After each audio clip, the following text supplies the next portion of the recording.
successful clerk and who decided to start up, and this is my opinion, Okay.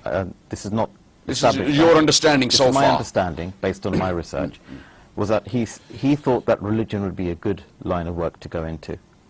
And in the beginning, he used good arguments, good argumentation, strong argumentation to rebut some of the claims of the Christian missionaries who were very active in what was known as British India at the time. Yes. And as a result of these activities, he was a good orator. He gained some support. And unfortunately, what then happened was that this went to his head, in my opinion, and his claims start to escalate. So very early he said that he came in the image of Christ, and then he said he was Christ, and then eventually in 1902, in a book called Ghalti Ka Izala, he claimed prophethood, full prophethood, and indeed in some of his so-called revelations he even claims to have had a union with God. Astaghfirullah. So this is the pattern of his life, that he escalated his claims. The more and more bold he got, the more opposition he found from the ulama of the time. And what happened was that many of his followers who had stayed with him up to these certain points started to fall away, even those he claimed were very, very close followers.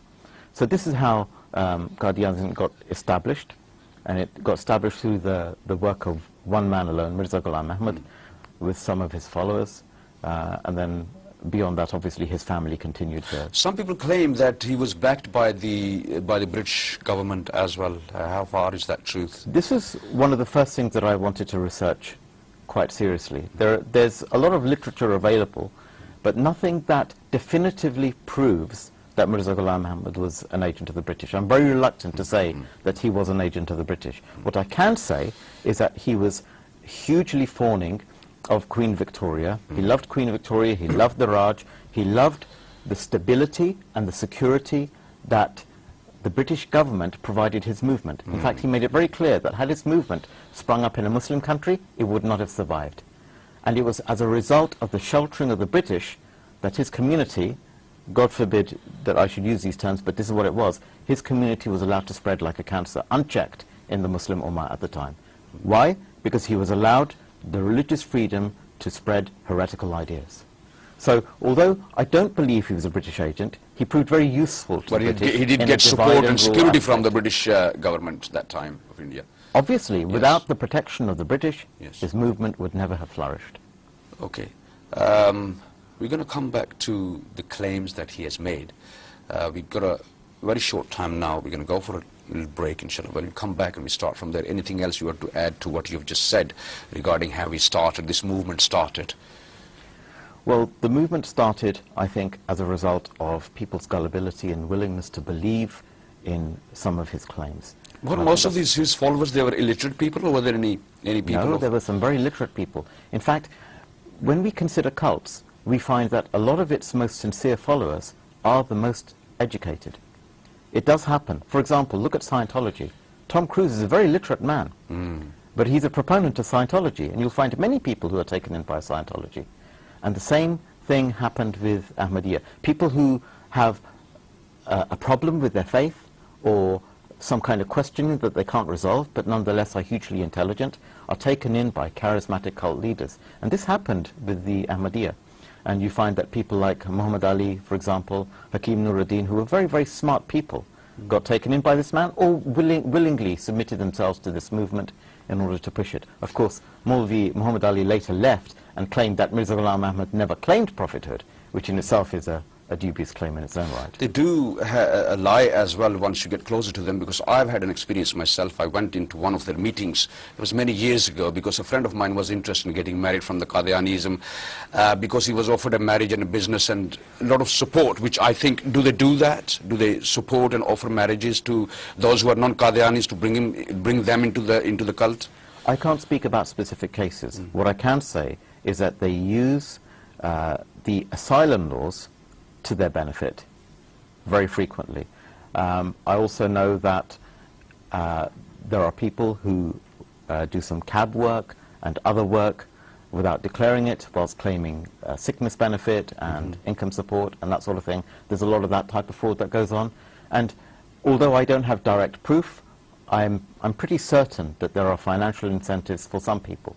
For example, at some point in the 90s, Bosnians were invited to join the Ahmadiyya, Bosnian Muslims, and then they would be invited over to the UK for asylum a lot more easily. That happened. Some of these Bosnians found out that Ahmadiyya was not Islam, and they left Ahmadiyya. So this does definitely happen. It does happen.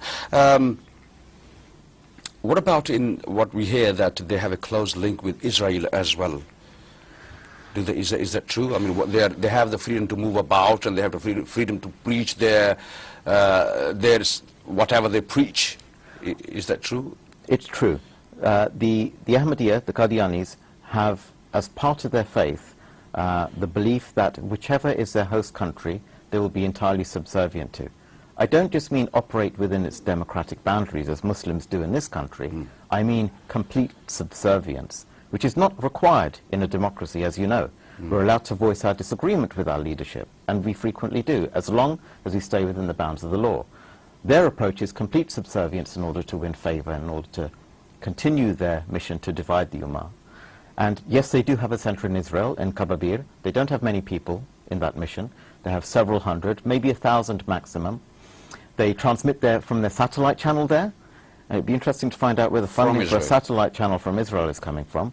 They're allowed to promulgate their beliefs. They're allowed to move about freely, unlike our Palestinian brothers and sisters. They are treated well. And indeed, shockingly, recently they invited Shimon Peres, the president of Israel, to one of their iftar dinners as an honored guest. I think that tells you everything you need to know. Do they ever talk against the oppression by Israel, which has been committed against the Palestinians? Innocent men, women and children been murdered, and their rights have been snatched away from them in their own land. They've become prisoners in their own homes. And do they speak against this? Brother, this is a subject that's very close to my heart and the hearts of many Muslims, as you know. We're going to come back and talk on this a little bit more, inshallah. We have many things to ask you. You have a lot of things to share with all the viewers, inshallah. Alhamdulillah. Your main aim is not to create hatred against the Qadianis, but your main aim is to pass this true message of Islam to those Qadiani brothers and sisters out there who are not aware of the real Islam, who keep on believing that Qadianism is the real Islam. Inshallah, we're going to come back and talk on this more. Don't go away, stay tuned. We'll see you very shortly after the break. Assalamu alaikum. Sorry, phone lines will be open after the break as well.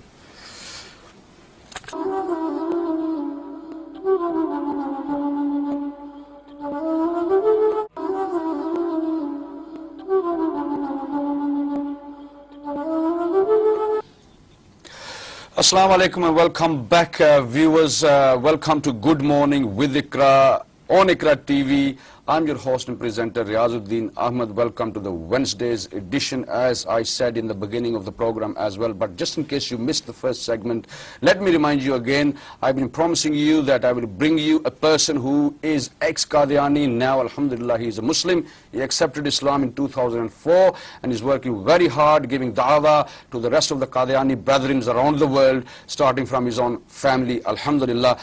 So I have here for you this morning Shahid Kamal Ahmed. Shahid Kamal Ahmed, once again, from the bottom of my heart, I welcome you, and it is a pleasure to have you here with me. Anything you want to say to the viewers? Again, you want to greet the viewers? That's your camera over there. Assalamu alaikum wa rahmatullahi wa barakatuh. I'd like to say, first of all, that if there are any Ahmadis or Qadianis watching, that I bear you no ill will, no hatred at all, and I invite you to accept Islam, inshallah. I didn't know what Islam was. I didn't realize there was a difference.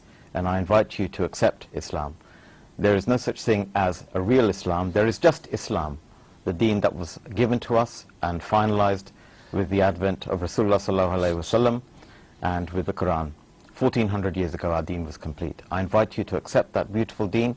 You will find immense reward, inshallah, in that. To my Muslim brothers and sisters, I would like to say that please make yourself aware of how the Qadianis, the Ahmadiyya movement, differ not only in its beliefs from Islam, but in its objectives.